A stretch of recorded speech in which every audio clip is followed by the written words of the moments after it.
Well, welcome to Focus Today. I'm your host, Perry Atkinson. Always a delight to have Dave Dotterrer with us today, and he's going to kind of give us a little bit of an update of this special session that the Oregon legislature is going to start coming up on Monday, and also to let you know that he is a candidate for the state Senate seat. His opponent is Senator Alan Bates, and at this point, you have nobody running against you in the primary. That's correct. Well, that's correct. Okay. It's a pure the two of us right now. Okay, all right. Nice to see you, friend. How you doing? I'm doing great. Good. It's good to see you. It was good to see you at the Right to Life. Yeah. Wasn't that fun? That was a great get together. Great rally. Good to see you there. All right. So, what do you think is on the agenda for the special session coming up Monday? Well, the first thing they are going to have to do is take a look at some budget issues. You know, there's going to have to be some adjustments, as you would expect. Yeah. But I think that coming out of the 2011 session, one of the great things that came out of that was, you know,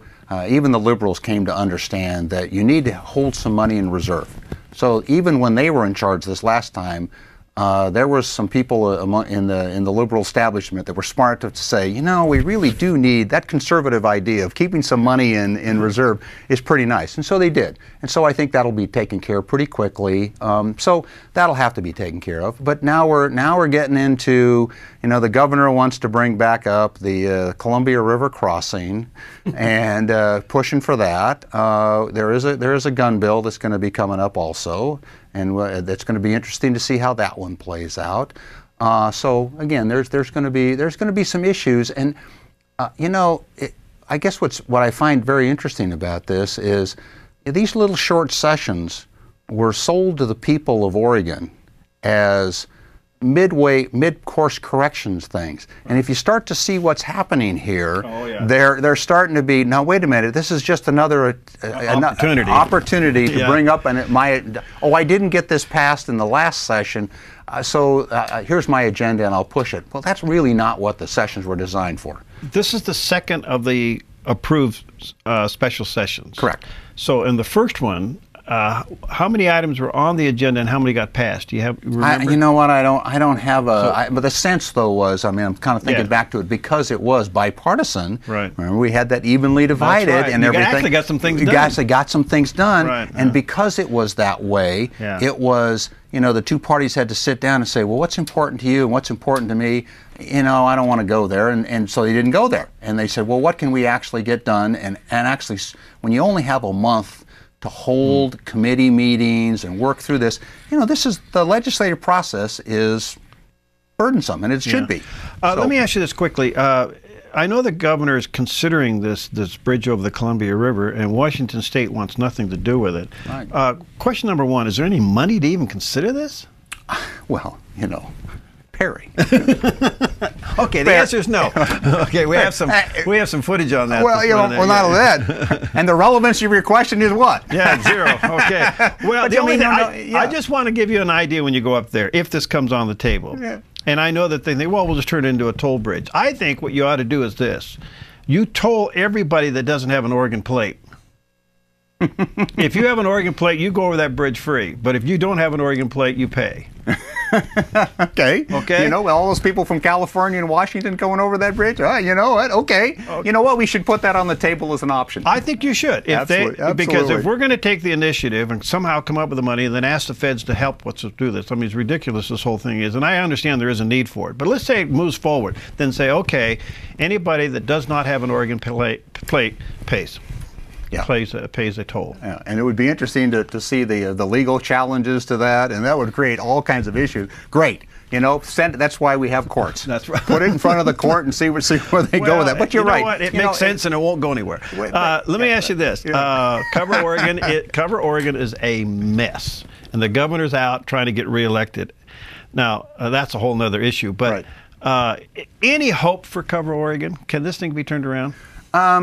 Well, of course, there's always hope, but you know, the latest we got, Dennis and Richardson and I sat down and talked with the analyst from the legislative analyst, and he said, I don't think this thing is going to be up and running until September. You know, and so is there any hope for it? Well, it depends on how you define hope. If you have to wait all the way till September to get this thing running, does that constitute success? No, it's a mess, absolute mess. I think that Eventually, we will work our way through these kinds of things, but you know, the smarter thing to do right now would be to go back and look, what should we have done really in the first place? The Oregon Health Plan worked better than this thing did. Oh gosh, oh I know. Well, you know, what bothers me more than anything is the hubris of a state government that believes it can take over this enormously complex thing called the healthcare system and run it. And also what bothers me is, you know, if you step forward and say, I got it, then you better be prepared to take it. And what happened was they said, we got it. And then they completely botched the execution of it. And now you're leaving people who do need health care, who do need health insurance, because they were counting. They said, we can do this. Well, they can't do it. And that hubris bothers me more than anything else. So there's a free market out there. Any revenue or any tax bills going to be on the table this go around? Oh, I'm not aware of any right now that are being pushed, particularly because tax bills are tough to get through in a short session. But you know that there always will be somebody out there waiting for that little opportunity to slip one in. And you know, remember, at the end of the session, there's always going to be this give and this take and grand bargains and everything like that, and you don't know what's out there. Yeah. Watch it. Okay, so anything on the table that you can see that may help businesses? No. You know, I mean, it just, that's what bothers me more than anything else in that legislature. What we do is we keep talking about, we're all about jobs in the economy and we're going to solve these problems. And everybody puts it at the top of their list.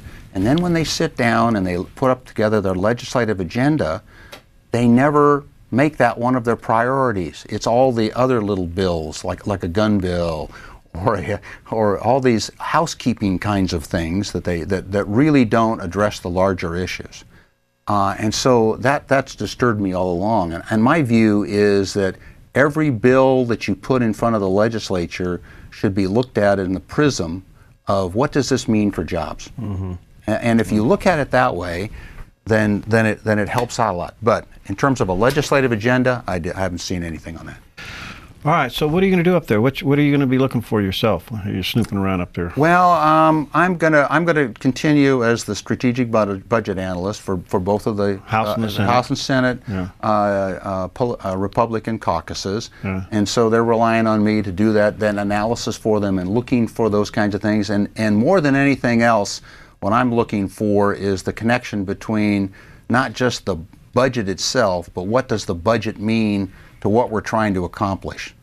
And that, again, disturbs me very much, where I see where we think we just go spend some money over in this area and we're going to get a better outcome. Mm-hmm.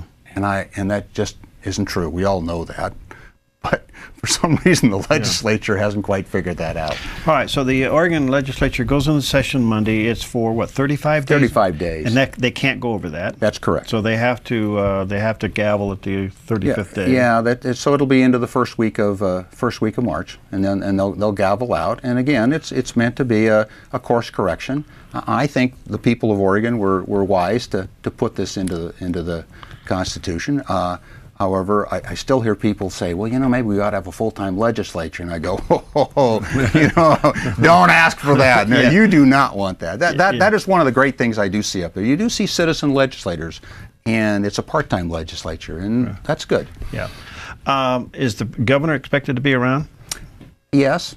And I know that, you know, he's going to be working in the legislature. I mean, the CRC is a big thing to him, and so is we're going to see whether or not there's going to be any oversight. I don't see any oversight coming, any legislative committees or anything doing much of a oversight and look at, well, what really did go wrong with Cover Oregon? Yeah. You know, and they're not looking at that. And the governor's going out and spending $250,000 to hire some outside organization to look at this after the horse left the barn. Yeah. When you know what went wrong, you just didn't oversee this properly. Yeah. But I don't see anything. For example, I would think that when you have a system that crashes so badly as Cover Oregon, it's the responsibility of the legislature in its oversight mode to hold hearings and say, okay, so let's It doesn't have to be partisan. Let's find out what went wrong. But I don't see that at all. But the D's are still in charge, and you don't see that happening. I don't see that happening. All right, I got to wrap this up. But people want to get involved in your campaign. What do they do? How do they get involved? Well, the easiest thing to do is to go to my website at theDotterrer.com. We're uploading more information onto that this weekend to put out more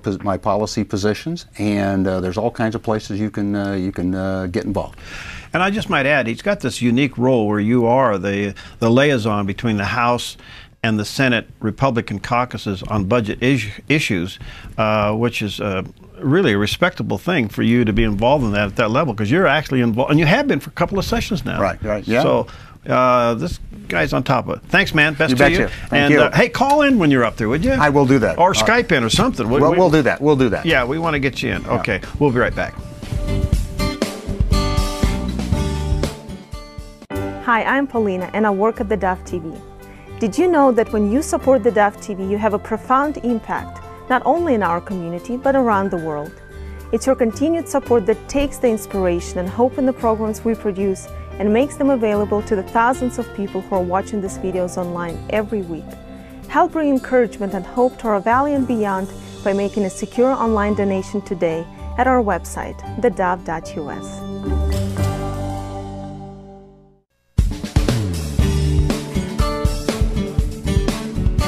Well, welcome back to Focus Today. Steve Johnson here, filling in the seat with special guests, and we're going to be talking about some of the things that are on the thoughts of the nation, really, when you think of it. Our guest is Bryan Fischer. He's the Director of Issues Analysis for American Family. Good to have you with us. Thanks for joining us today. Thank you, Steve. It's great to be back with you. I have a question first before we get into the President's State of the Union address, which I think to some degree baffled a lot of us, because did we really hear the State of the Union? I want to ask you about that, but first tell me a little bit. Issues Analysis for American Family. Tell me about your organization. What do you do? Well, the American Family Association came into being in about 1978. Don Wildman wanted to find some family-friendly viewing for his family during the Christmas season. Kids were home on Christmas break. Could not find a single solitary thing on the three major networks that he was willing to expose his family to. So he became concerned about kind of the general decline in decency, particularly in the television medium. So he began to respond to that and try to appeal to the networks to be a little more responsible with family-friendly programming. And that kind of branched out into a concern for pornography. And now in general, we work in general with issues that have to do with the health of the American family. You know, we want America to be the friendliest place in the world to raise a family, and we're concerned about cultural drift. So we'll weigh in on public policy issues. We will appeal to advertisers. We'll appeal to major companies not to support the gay agenda, and so forth. So that's what we're about.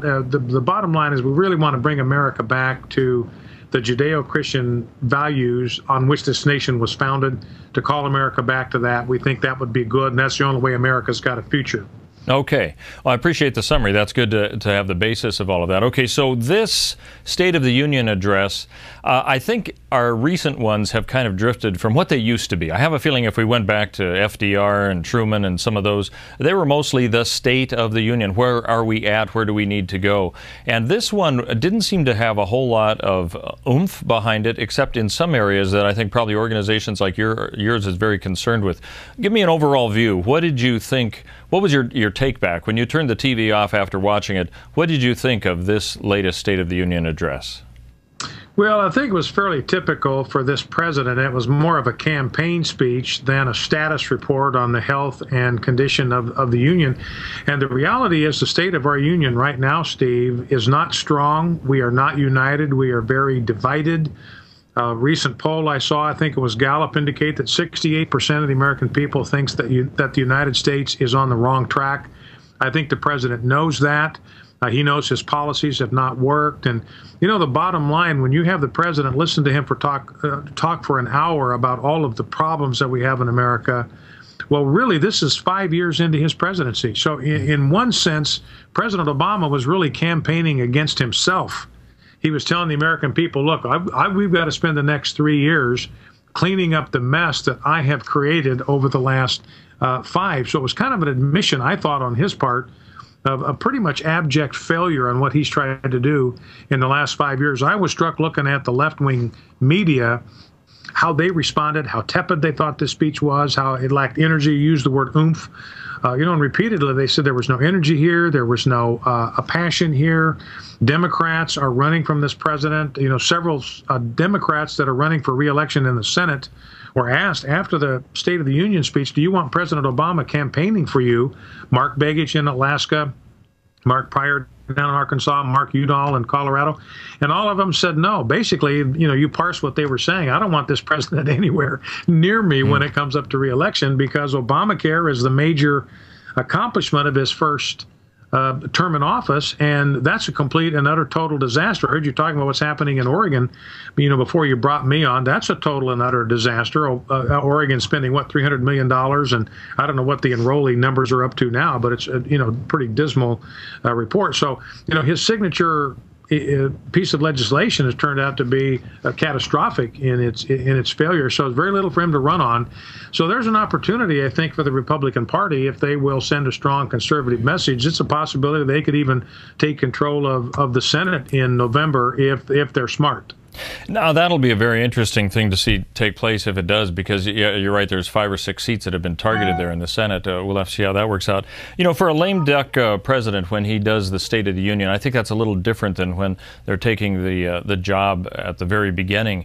We heard a lot of people talking about the imperial presidency concept, where he's saying, hey, I don't care if Congress is with me or not, I got my pen, I've got my phone, and I will make my own passage of laws. How does that concern you? Do you see that as a major constitutional violation, as some have said could very well be the case?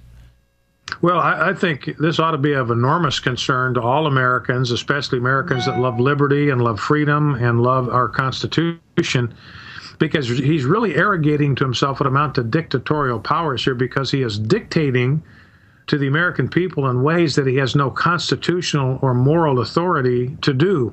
I just cracked open my Constitution, Steve, just before we came on air, and let me just read the Article 1. I mean, this is the first article in the Constitution, first section, Article 1, Section 1. This is after the preamble. This is after we the people to form a more perfect union and so forth. Well, here's how we do it. Article 1, Section 1, all legislative powers herein granted shall be vested in a Congress of the United States. And I point to the word all there. How many legislative powers were assigned in the Constitution by the founders, by we the people, to Congress? All of them. All legislative powers are vested in Congress. So there's not a single legislative power that can properly be exercised by either the executive branch or by the judicial branch. And what we have now with we're used to this kind of overreach from the judiciary, where they are legislating from the bench. That bothers us. It's bothered us for decades. And now we have somebody legislating from the Oval Office, which he has no constitutional authority to do, because all legislative power is invested in the Congress. So when he exercises these executive orders to simply dictate to the American people things that Congress has not enacted, in some cases things that Congress has rejected. For instance, with immigration reform, Congress would not give him what he wanted there, so he just started issuing dictates about how immigration law was going to be selectively enforced. He doesn't have the moral or constitutional authority to do that. Congress tried to pass an act that would rein in C4 organizations in a way that suited him. It didn't pass, so he's directed the IRS now to crack down on C4 organizations and try to silence them within 60 days of a general election, by prohibiting them from publishing voters' guides and legislative scorecards and registering people to vote and conducting get-out-the-vote campaigns. He's got no authority to do this. So this is really the exercise of dictatorial powers, completely contrary to the form of government that the founders established for us. All right. I want to mention to our listeners and viewers that we're talking to Bryan Fischer. He's the Director of Issues Analysis for the American Family Association. As it relates to your organization, the American Family Association, I'm thinking back, I didn't really hear the president talk much about families in general. Sometimes you'll hear more about that, and that's one of those inclusive things that everybody can agree with. I didn't hear too much about anything really affecting the family, but from your perspective, did you hear him address much at all about the issue of the American family and what needs to be done in that State of the Union address? No, he did not. Very disappointing. The only mention to family was his press for marriage equality, again, sending the signal he wants to redefine marriage as God created it, as God designed it, as God defined it. That was the only mention. Talked a lot about income inequality and dealing with poverty. But we know from the social research that's been done, Steve, we know that the #1 antidote to poverty is marriage. We know that from all the social research that's been done. If a woman gets married, marries the father of her children, it will lift her out of poverty 75 to 80% of the time. So the solution to poverty in America is very simple. It's to send a message in every component of our culture that the way forward is to reserve sex for marriage. Wait till you get married to have sex. Wait to have kids until you get married. And the two of you can build a household in together. And that's the antidote to poverty. We know that's the best environment for children. If you want to end this generational cycle of poverty, that's the way to do it. Have children born into a home where they're raised by a mom and a dad who love each other, who stay together, set that model for their children so that when they reach adulthood, they're going to replicate the model they got from their parents. Right now, the model that they're getting, single parenthood, poverty, government dependency, is just a recipe to perpetuate this cycle indefinitely. And sadly, the president didn't address that at all. All right, just finally, since we have a couple years left with his presidency, what is it that you are expecting from the Obama administration? Anything to increase due to desperation and this imperial mode, or anything that you have of specific concern, maybe? Well, I think what we heard from the president on Monday night is, or the State of the Union speech, he said, look, if Congress is not going to work with me, I'm just going to act on my own. So basically, he just informed the entire nation, I'm going to spend the last 3 years of my presidency ignoring the restraints of the law, ignoring the restraints of the Constitution. And the reality is he will get away with as much as the American people will let him. And I think he will continue to push the limits, push the borders. He knows he's running out of time. He knows he's lost juice with the American people. He doesn't have any leverage now with Congress because he's considered, even by people on his side of the aisle, as a lame duck. So I think we have a lot of reasons to be concerned, a lot of reason to appeal to our legislators to step up to the plate and put a stop to this. And right now, I just heard this morning that the House is going to convene a hearing on what the President Obama is trying to do to 501c3 and C4 organizations through these IRS regulations. So there's some effort now made to push back on these dictatorial successes, and that's what we need to watch and what we need to support. Well, I think a lot of us in the news media have been watching this, wondering when is that going to happen. Congressmen have been saying, well, it takes a long time because it'll probably have to go through the court system and all that. So we'll have to see. Some people are saying this can't last for another 2 years in the mode that it's in now with the executive orders, but we'll have to see. And you will be keeping us up to date with that, I suppose? Well, I will, Steve. And one last thing is I think state governments have a lot to do with this.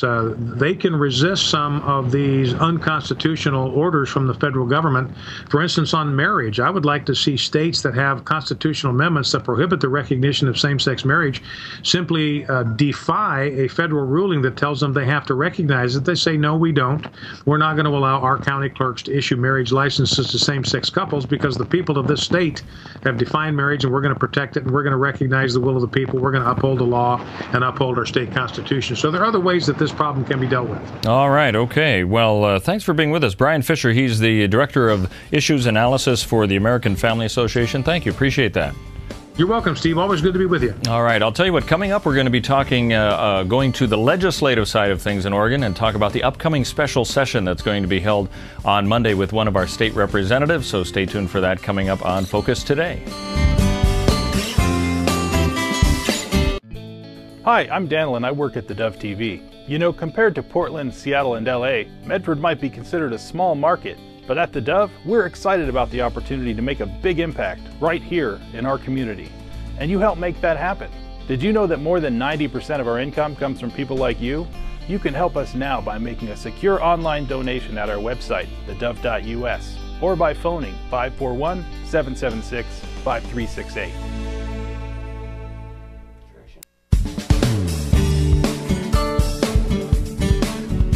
Well, welcome back to Focus Today, and I don't know if you know it, but on Monday, state legislators are back in a special session. It's going to last a little bit over a month, and we had an opportunity to talk to one of our representatives about that particular special session, what's actually going to be covered in it, what are the big issues.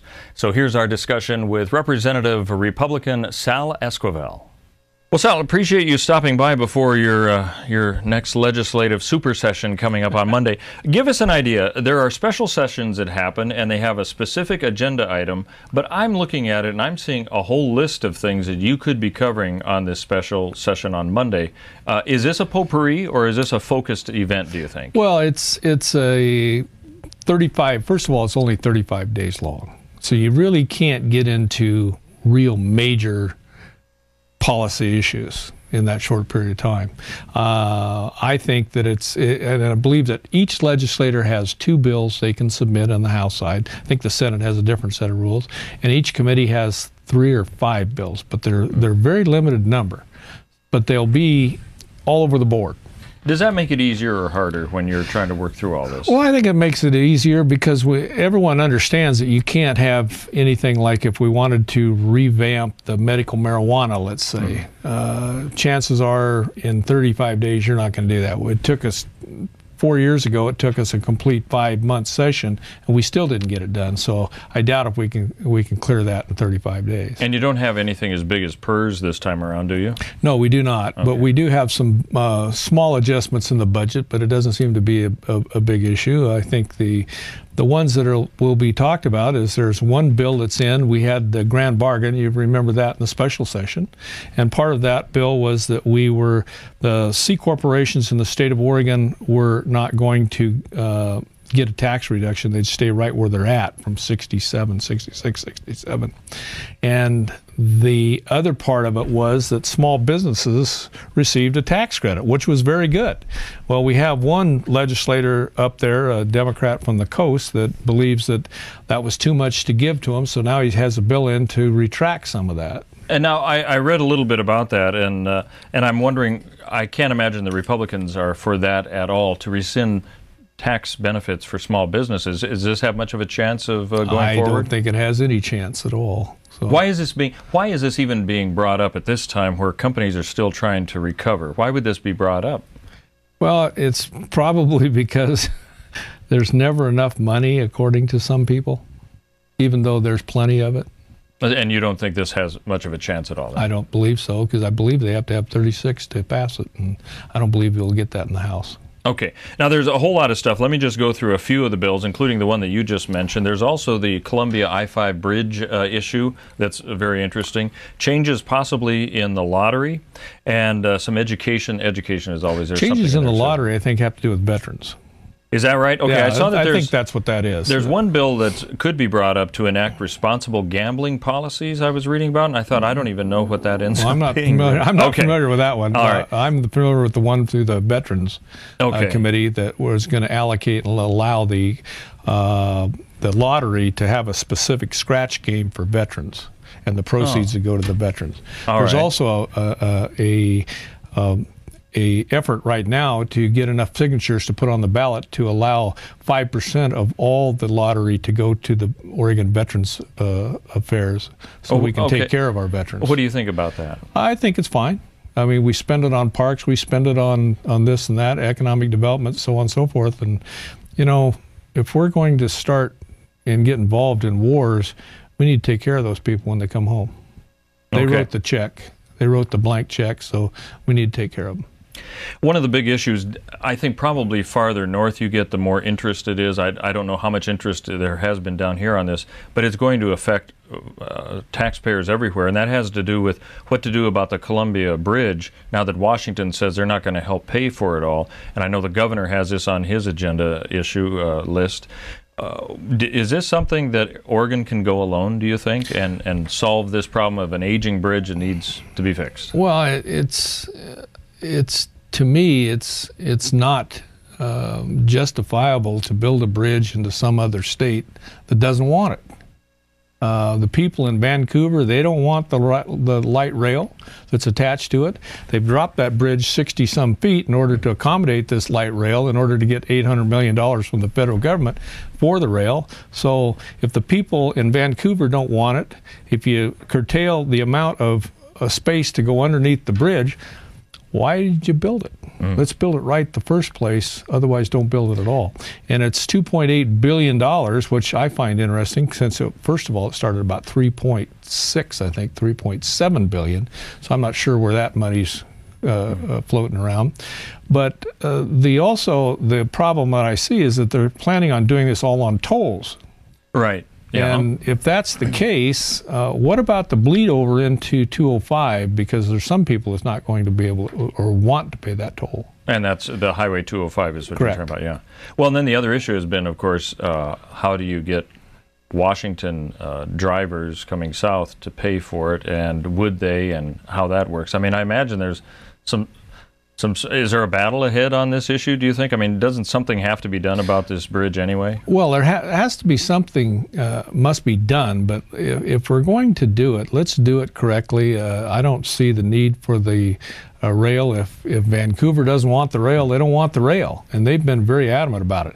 I've received several emails on it, and the ones I get from Oregon are pretty positive, but I've only had about 6 or 8 of those. But I've received probably 5 times that number from Vancouver, adamantly against it. So if their legislature doesn't want it, if their people don't want it, I think we need to wait until they do catch up with us and they want to have a bridge across there. And I think then we could go hand in hand, because right now, if that bridge fails and fails to make the monies according to the tolls, the projections, Oregon's on the hook for it. So. And whereas before it would have been Oregon and Washington. So I take it then that you don't think this is going to be resolved anyway during this session? I don't think that it would. I don't think it'll pass. Okay. I also saw a little bit of discussions about how some sort of marijuana legalization legislation could be before you guys. Have you heard? I haven't heard specifics, but I've heard the concept of that. I've heard the concept, but I haven't read the bills. And, you know, the devil's always in the details on those. And what is the field? Is there a group that wants to legalize it, like Colorado and Washington? We've even had legislators that want to allow medical marijuana in the workplace.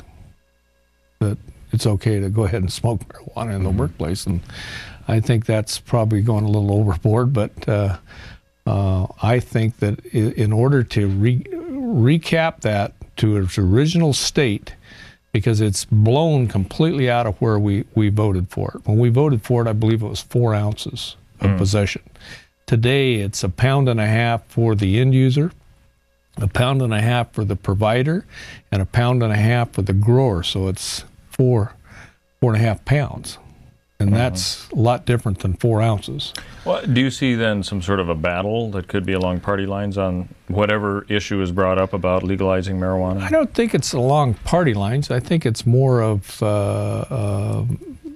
what people feel about it as being maybe a gateway drug. I had that same situation in the service. I was with a fellow that started with marijuana and ended up on heroin. So he just progressed. So I don't know. I can't say. So you have concerns about legalizing marijuana? I have some some very big concerns about it. So we'll see how it goes and see what happens. But there are a couple, 2 or 3 initiatives out there right now that are trying to get signatures for the ballot. We'll see how they come out. Do you suppose this would be something that legislators would say, look, we're not going to get this resolved in this session. Let's let the voters decide, because it looks like there's a petition going around anyway on Well, this. I think that it would behoove us to stand back and let the people hash it out, and because 35 days you're not going to come to a conclusion. If we couldn't do it in 5-6 months before, we can't do it now. You know, as you look back, and I think this is kind of a potpourri of stuff, and I imagine you have to deal with this all the time, but when you look at this, what is the flavor, if you could say, of this particular session? Is there any kind of a theme that you're seeing that is the urgent theme that needs to be resolved during this special session? I'm looking at this session, and I'm getting the feeling it's kind of like it's a business-like approach to things. I don't think that there's going, and of course you always say that, and then just the opposite happens, so, but I'm not seeing anything that people should be getting dug in on or anything of that nature. If they agree, they agree, and if they don't, they don't, and I think it'll be more of a business-like approach to it. And I don't think it'll be a high-level anxiety type situation between both sides. A lot of the articles that I've seen has the governor weighing in on the I-5 issue. Do you think this is the big issue for him during this session? Well, I think the governor is the only one that's bringing it forward. I believe the Senate president and the governor and the Speaker of the House, I think, are the two that are bringing it forward. I believe that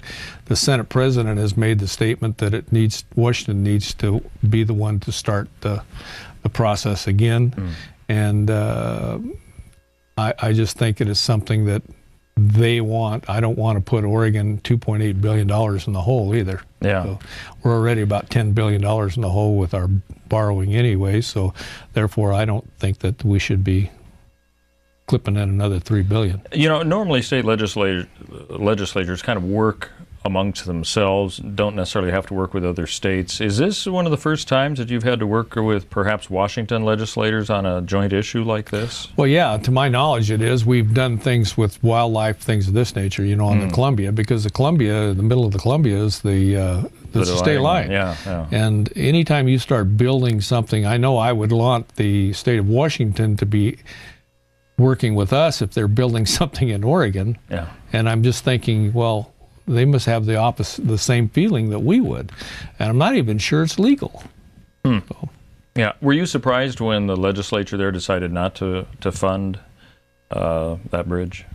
Because there was kind of an assumption they might help pitch in, and we'd do No, it didn't surprise me one bit. It really didn't, because you know, when you start dropping a bridge 60 feet, if you start having businesses upstream that will affect and which it would have affected. And the answer to that was, well, we'll supplement the business. So wait a minute, you're going to start giving them tax money because you've messed up their business? You know, that doesn't make sense. So if we're going to build a bridge, let's build a bridge right, and let's get it to the correct height. I don't care about the light rail because Vancouver doesn't. So therefore, I don't think we should push it. I think it's up to the people on both ends of the stick. Okay, good. Well, this will be an interesting one. We'll have to be keep in touch with you on the progress of all of this and see how it kind of all these things come together and meld together. Well, we'll find out in about 35 days. Okay, good. Sal Esquivel, our guest with the House of Representatives on the Republican side. Thanks for being with us. Thanks. All right, we move from the state legislature to a bigger issue going on in the Olympics. The Sochi Olympics are coming up, and we're going to be talking to the author of a book called Elevated Threat, dealing with some of the concerns that have been raised globally as well as in the United States. The author, William Robson, will be with us coming up in just a few minutes right here on Focus Today. Hi, I'm Paula, and I work at theDove TV. Every day we get letters and emails from people who've been encouraged, blessed, and challenged by the programs on theDove TV. But we couldn't do it without you. Did you know that more than 90% of our income comes from people like you?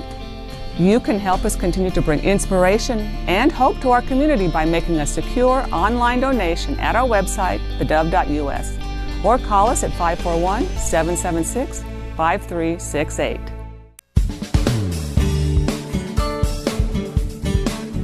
Well, welcome back to Focus Today. You know, the eyes of the world are looking to Sochi in Russia, a place we didn't really even know about until the Olympics happened to be there, and now we're finding out a lot about it and some of the concerns going on there.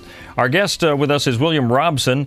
He is a commercial software writer and also an author dealing with terrorism. William, good to have you here. First question I have is, how do you make this bridge between writing software to terrorism? They're not the same, are they? It's definitely not a normal transition. You're correct. I actually was in business analytics and commercial software for about 35 years, and at the end of last year, I actually decided that I had enough of that corporate world and wanted to follow my dream and follow some of the things that I've always kept my eye on. And my family actually has a real long history in the military, and including everything from the Pentagon down to Special Forces, and so it was near and dear to my heart. And both my kids are biochemists, and I kind of wrapped everything up and wanted to write this book. Wow. All right, well, let's talk about it just very briefly. Elevated Threat. The title probably says it all. It sounds like it's a movie already title right there, which I'm sure maybe you're wanting to look at that aspect. But what is this book about? What does this focus on? Well, if we think about Sochi just really quick, the one thing I hope that we learn from that event is how a really small group using, standard tactics and standard weapons can bring a country like Russia to its knees. And I hope we extrapolate that out to ourselves and say, what would we do in such a case? And, so what I did with the book is like I said, I took some of my background from all the things that I know that's going on in the world. And I extrapolated that out, and I said, well, what if, our image of what terrorism is not exactly the correct one that, at least the public knows. And, we saw it in the event of 9/11 happen where we, had a failure to expect the unexpected. And I think that, there's a group out there of what I call an intelligent jihadis. So people with the same mindset, the same ideology, but we just haven't seen them come out from the shadows yet. And so what I did is I took that and looked at about a year into the future, said, well, if biochemists and computer specialists and medical doctors got together and decided to have a plot against us, what would they do? And so I wrote a story about that, that theory. Okay, well, that sounds like a great backdrop for what we are seeing happening now in Russia. The update that we've been looking at is there are 3, they call them Black Widows. I know you know about this, the women whose husbands were killed and were Muslim extremists, if we can put it in the simplest forms, and now they're thinking that they might take retribution in some way. One of the reports I heard last week is that one of them could be inside Sochi. This morning they're talking about how there is now an elevated threat, not to use the title of your book, but it is exactly that, outside of the Olympic area that could be a target, which, I'm thinking if I were an extremist like that, that would grab a lot of attention too. Are we still, do you think, as governments, kind of neophytes in looking at the threat of terrorism, or are we getting a pretty good handle on how to prevent these kinds of things from happening, whatever they might be, a suicide bombing to something bigger? Yeah, that's a really good question, and that's what I'm afraid of. We don't. Right after 9/11, the military brought in some writers and some movie producers and said, give us some scenarios of what might happen in the future, because we never saw this coming. And I think what's happened is over the intervening years, we've been doing really well at protecting ourselves against the terrorists that we all kind of know and love, the ones that you see running around the desert with AK-47s. But we really haven't, we've lost that edge of looking forward, and we've kind of grown complacent a little bit, thinking that we've got a handle on things. And, simply if this group does arise and come out of the shadows, I'm really afraid, and everybody I've talked to actually in both the political system and the military don't think we're ready for such an attack. And the problem is, we haven't dealt with people that are as intelligent as the people trying to stop them in the past. Well, we've heard from Vladimir Putin it's going to be safe and all the rest. In just your own personal analysis, as you're looking at different governments, I think we look at the United States is actively at least pursuing terrorism. However, I just put it in broad terms. I think we look at the Israelis. They certainly know how to at least respond, and their intelligence is pretty high. Just from your experience, where do you put Russia? Are they in the know on these things, and do you think we're sharing information with them? Is it really where it needs to be to ensure safety at the Olympics? Yeah, that's a great question as well. One of our biggest failures is to understand the fact that the people that have that ideology aren't geographically bound like we are. We tend to think of ourselves as American, and our security stops at those borders, and the Israelis think of Israelis and so on. But the jihadists don't really have that. Their ideology is number one and the country's number two. And so we can't, easily categorize them and say, well, these people are from Iraq, or these people are from Iran, or these people are from Pakistan. They don't have that same thought process as us, and unfortunately we do. And so we still have this silo of intelligence. We tried really hard to help the Russians with information, and their pride, and some of it goes back to Putin. He wants to put on the show. And so they refused an awful lot of the help that we offered. And there's still a lot of that going on in the world. And I think we really need to look at that in a slightly different way. You know, and I really don't want to slam the Russians at all, because I'm looking at our own Benghazi affair. We have a lot of questions that still haven't been answered there. And I think that we would look at any other government saying, why aren't they answering those questions? And yet that is happening in our own government. Is it a problem? You know, the intelligence aspect with Edward Snowden even comes into play about where is information, who's the gatekeeper, who's in charge of it. Is in fact, from what you kind of were saying there, is the technology and the problems with extremism advancing at too fast a rate, do you think, for governments to respond? You know, one of the things I addressed in the book that I don't think people are thinking about very much, and that's the idea that these people are, like I say, not as intelligent. They don't have the ability to get their hands on the advanced technology that we have. And unfortunately, I think that's a naive approach. Imagine, if you will, you know, what would happen if this group gets together and does have the ability to have computer savvy. They do have the ability to affect our, let's say, stock market trades. Let's say they have the ability, if nothing else, to do a really good propaganda event using social media. They wouldn't have to have a very big actual terror event to happen, and then they could build it up and build it up and build it up to such a point that, you know, we'd be in this fever pitch and the public, you know, wouldn't know which way to turn, even though the event itself might be fairly small. And it's kind of what's happening in Sochi. And if you think about it, you know, here's a small group of people that really don't even have these advanced weapons that I'm talking about. And look at what they've done in Russia. Everybody in the world's talking about it. Everybody in the world's scared. Nobody really knows what to do. Certainly, you know, Russia spent, you know, who knows, uncountless millions of their money to try to protect themselves, all because of, you know, this one small little group. So, you know, if you look ahead and think, well, what would happen if, let's say, they had a bioweapon, or if they had the ability to use social media in such a way that the weapons that they do have is on the top of the mind for everybody really quickly. You know, you can imagine the unexpected consequences of such an event. You know, I want to ask you a question as an author, because I've been mulling this over and I haven't known who to ask. So I'm going to ask you, and it's related to all of this. We've seen a lot of news about robotics and how robots are being used for artificial intelligence to share even information with each other. There's one, it sounds very passive. It sounds great. You have robot waiters who now share information so that they know where people are sitting and everything else.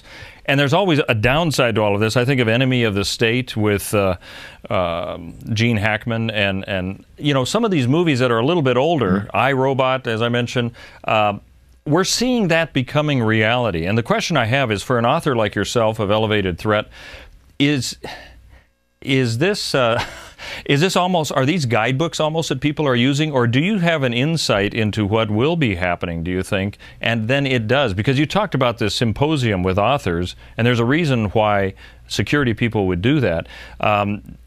Is it just the imagination of the human mind that comes up with these devious ways to wreak havoc on others? You know, that's a good question. I think there's a lot of truth in that. I think it's even deeper than that, though. You know, we tend to think of our world in the quarterly, you know, financial markets, and we think of business and how much money we can make and so on and so forth. And there's a million things that pull us in 100 different directions. And they don't have that. They have a singular mindset, and it's, you know, how to figure out how to attack us.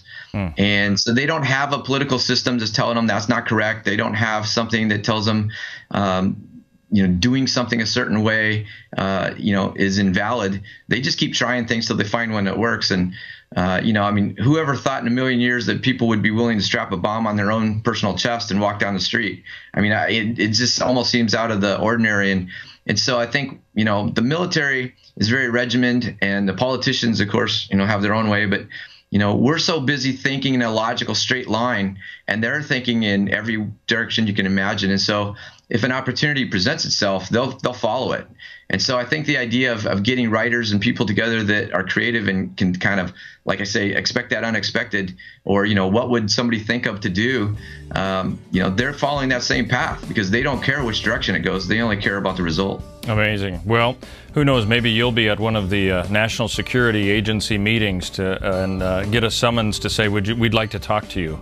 I imagine they'll probably have Elevated Threat on their desk, no doubt about that. I sure hope so. Yeah. I sure hope so, because there's some things in there that they'd be well to pay attention to. Well, I appreciate that. Well, I certainly hope the things in your book don't come true. I'm sure it's a fascinating read, and we'll have to see if it's if it goes beyond that. I appreciate you being with us.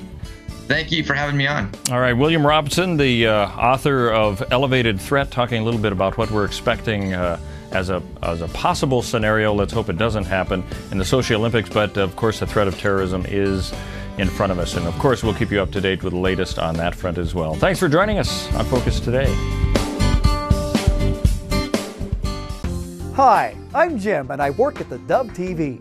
Every weekday between 6 and 8 a.m., our award-winning news and sports team bring you the best morning show around. It's live, it's honest, and it's a whole lot of fun. And you help make it happen.